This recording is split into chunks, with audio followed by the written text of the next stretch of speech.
L'Éternel parla à Moshe en ces termes.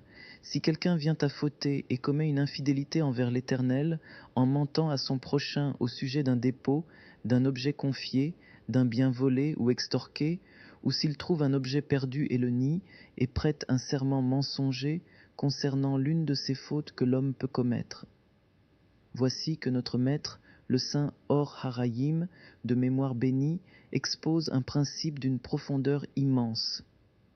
À la lumière de sa sainteté et de son enseignement, il nous est possible de mieux comprendre et de renforcer notre âme, particulièrement en des temps où il est nécessaire d'affirmer la singularité de l'âme juive, la pureté particulière de notre âme, ainsi que les dangers qui guettent l'homme et qui peuvent l'amener à altérer ou à perdre la grande lumière cachée dans les profondeurs de son être. Notre maître explique, et voici ses paroles. Il se peut que l'Écriture veuille nous enseigner les trois branches du mal qui caractérisent la faute dont il est question. La première est la prise d'un bien qui n'appartient pas à l'homme, c'est la racine du vol. L'homme doit comprendre un principe fondamental. Le mauvais penchant n'amène jamais l'homme à trébucher d'un seul coup dans des fautes graves. Le mauvais penchant agit progressivement. Il commence par des pensées, des réflexions furtives, des regards interdits, de la médisance, et ainsi, peu à peu, il conduit l'homme vers les fautes les plus lourdes. Tel est le sens profond des paroles de nos sages concernant le verset « Lorsqu'une fille de prêtre se met à se prostituer, elle profane son père. Or cette fille de prêtre est mariée. Quel rapport cela a-t-il avec son père ? Son père appartient à l'époque de sa jeunesse. Pourquoi est-ce lui qui est profané par sa faute ? La réponse est qu'il n'existe pas de situation où une femme mariée en vient à fauter si les premières pensées n'ont pas commencé dès sa jeunesse. On ne se lève pas soudain pour commettre le mal. C'est un processus qui commence par de petites pensées, de petites actions, des regards interdits, des permissions que l'on s'accorde, jusqu'à ce que l'on arrive à une grande destruction. C'est pourquoi la Torah dit « Lorsqu'une fille de prêtre commence à se prostituer, cela a commencé déjà dans sa jeunesse, dans la maison de son père. C'est pourquoi c'est son père qui est profané, car c'est là que la dégradation a pris naissance. » De même ici, la Torah traite des questions d'argent et de l'absence d'honnêteté dans les biens d'autrui. Les questions financières touchent profondément l'âme humaine. Lorsqu'un homme commet une faute envers Dieu, par exemple en profanant le Shabbat, il sait qu'il doit se repentir. Il comprend qu'il a fauté envers le Créateur et qu'il doit réparer. Mais lorsqu'un homme agit avec malhonnêteté envers son prochain dans les affaires d'argent, il atteint des sphères spirituelles extrêmement élevées. C'est pourquoi la Torah ne dit pas simplement lorsqu'un homme faute, mais lorsqu'une âme faute. L'âme de l'homme qui est entachée dans les questions d'argent est profondément altérée. C'est plus grave encore que l'expression un homme faute ou une personne faute. L'âme elle-même descend de son niveau et tombe peu à peu. Cela ne commence pas par des fautes graves d'un seul coup, mais par une descente progressive, étape après étape. D'abord le dépôt. Il ne s'agit que d'un objet confié à l'homme pour qu'il le garde. Pourtant, il pose déjà les yeux sur ce qui ne lui appartient pas. Ce sont des pensées, des réflexions, puis vient l'objet confié pour usage, c'est-à-dire de l'argent qui lui a été confié pour travailler avec ou prêter. Là déjà, il commence à porter la main sur l'argent d'autrui. Ensuite vient le vol lorsqu'il prend par la force à son prochain, puis l'extorsion lorsqu'il opprime les autres. Ainsi l'homme descend étape après étape, le dépôt, qui n'est encore que pensée et tentation, l'objet confié, où il touche déjà à l'argent d'autrui, le vol, où il s'en empare, l'extorsion, où il opprime les autres, et la dégradation continue jusqu'à l'objet perdu qu'il trouve, alors qu'il devrait accomplir la mitzvah de rendre l'objet perdu, comme l'a fait Rabbi Hanina ben Dossa. La Guémara raconte qu'un homme avait oublié des poules à l'entrée de la maison de Rabbi Hanina. Lui et son épouse les élevèrent. Les poules se multiplièrent au point que leur élevage devint difficile. Ils les vendirent et achetèrent avec l'argent des chèvres. Un jour, cet homme passa et demanda s'il n'avait pas oublié ici des poules. Rabbi Hanina lui demanda un signe pour identifier l'objet perdu. Lorsqu'il le donna, Rabbi Hanina lui montra toutes les chèvres et lui dit: J'ai vendu les poules et acheté ces chèvres avec leur argent, tout cela t'appartient. Rabbi Hanina, qui vivait dans la pauvreté, aurait pu trouver des justifications. J'ai trouvé ces animaux, ils sont à moi, je suis pauvre. Mais non, il les a élevés, puis vendus pour acheter des chèvres, agissant selon la voie de Dieu, sans chercher de permission facile. Cependant, lorsque l'âme de l'homme est engagée dans une descente et une dégradation profonde, tout commence par le dépôt de simples pensées à propos d'un objet confié, puis cela continue avec l'argent confié, ensuite vient le vol, puis l'extorsion des autres, puis même l'objet trouvé qu'il s'autorise à garder en se disant que tout est abandonné et permis, et l'homme continue de se dégrader au point que rien ne l'éveille plus dans sa chute. Ainsi arrive-t-il finalement à prêter un serment mensonger. Même la présence du saint, béni soit-il, ne lui apparaît plus devant les fautes qui se trouvent sur son chemin. Et c'est ainsi que l'on voit, jour après jour, de telles situations dans la réalité. Comment se fait-il que des hommes qui étaient élevés spirituellement, pieux et intègres, en viennent à pénétrer dans des lieux, des mondes et des pensées où tout n'était au départ qu'un dépôt entre leurs mains, mais où ce dépôt est devenu pour eux un danger et un piège, car ils ont commencé à nourrir des pensées au sujet de ce dépôt. Et de la pensée est venue la tentation de poser la main dessus, accompagnée de justifications. Cet argent est à moi, je l'ai prêté, on me le doit. Ainsi se multiplient les raisonnements et les prétextes de l'homme. De là, on en vient rapidement au vol, à l'extorsion et même à la transgression de la mitzvah de restituer un objet perdu. Or cette mitzvah pourrait s'appliquer à toute situation où l'on doit rendre ce qui ne nous appartient pas. Mais l'homme finit par croire qu'il est devenu lui-même le maître et le décisionnaire.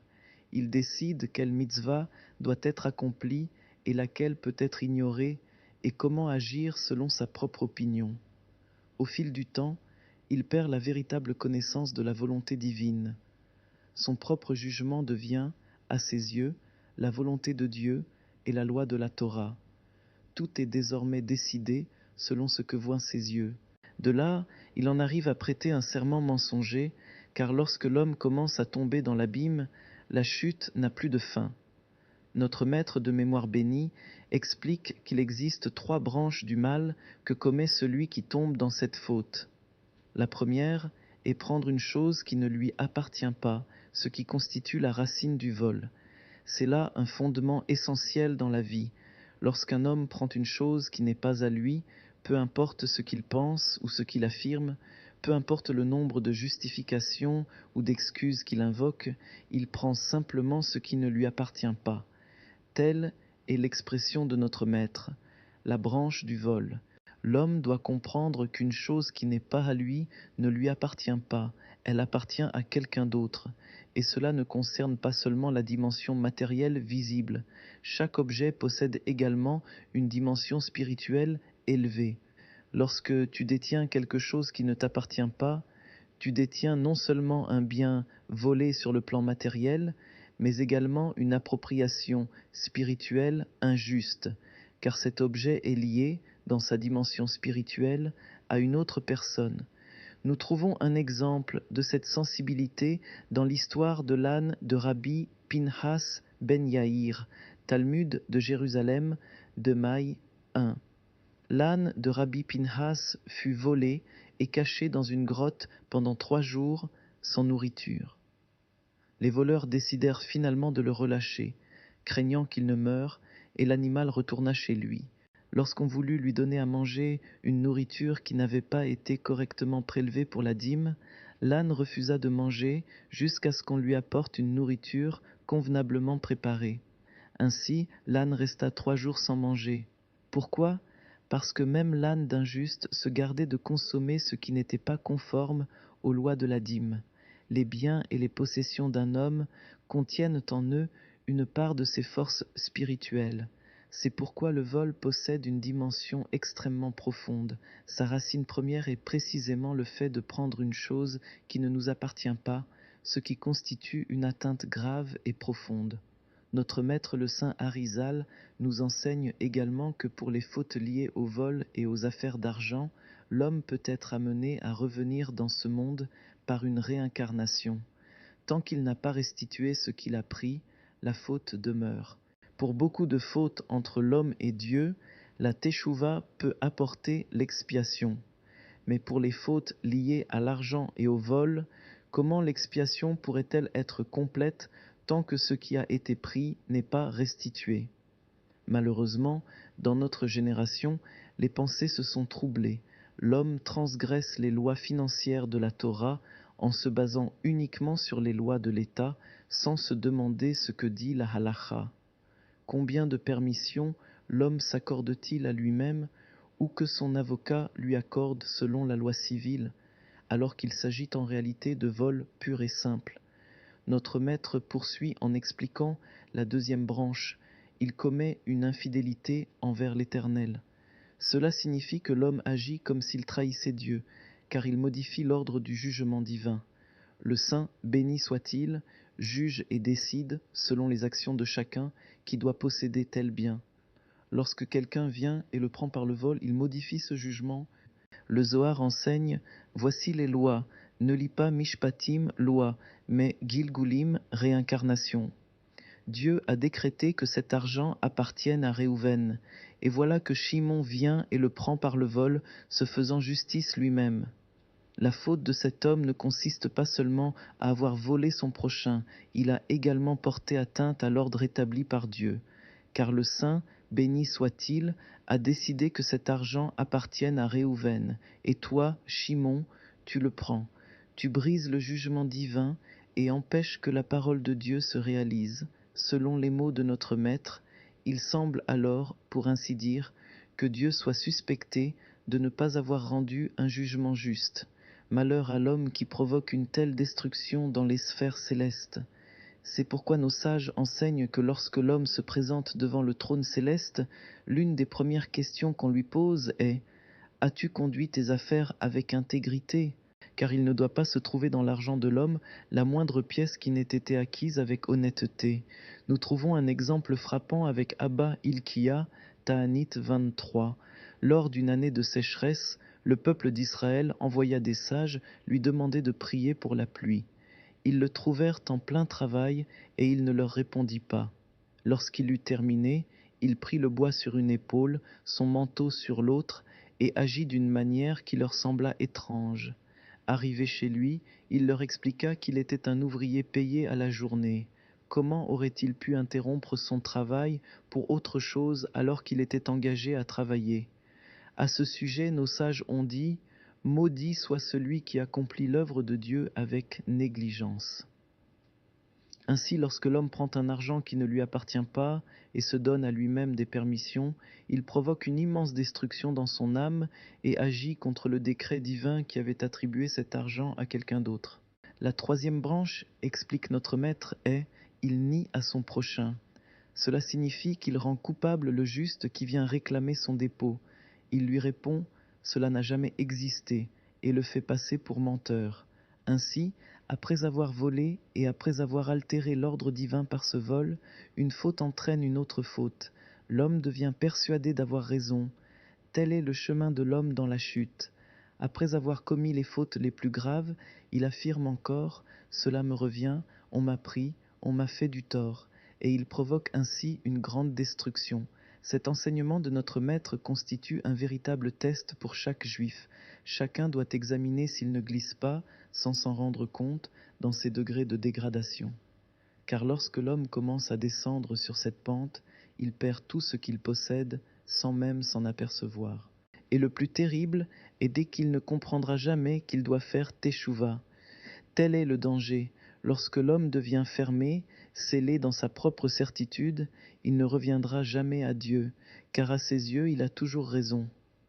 Il n'y a pas eu de faute dans le dépôt, ni dans l'argent confié, ni de vol, ni d'extorsion, ni de mensonge, ni de serment faux. Tout lui semble justifié, et ainsi il perd son monde. C'est pourquoi les pensées de Teshuvah, l'étude et l'écoute authentique des paroles de nos saints maîtres sont d'une importance capitale. Elles doivent pénétrer notre cœur et fortifier notre âme, afin que nous ne tombions pas dans la situation de l'âme fautive, car l'âme descend et se dégrade par de tels actes jusqu'à ce que l'homme ne puisse plus atteindre la vérité ni revenir sincèrement vers Dieu. Que ces paroles soient reçues avec amour et prière, afin de renforcer notre vigilance dans l'argent d'autrui, et à plus forte raison dans l'accomplissement de la charité.